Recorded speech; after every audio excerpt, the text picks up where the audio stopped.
Hello, in this video I'm gonna show you how to change screen recorder sound settings on Redmi A3 Pro. First, swipe from the top part of your screen, then swipe down again to reveal more shortcuts and find screen recorder.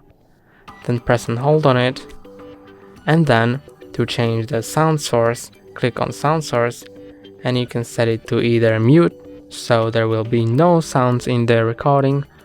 You can set it to mic, so it will record your voice, or you can set it to system sounds, so it will record sounds from the system like music or videos that are playing it on your device.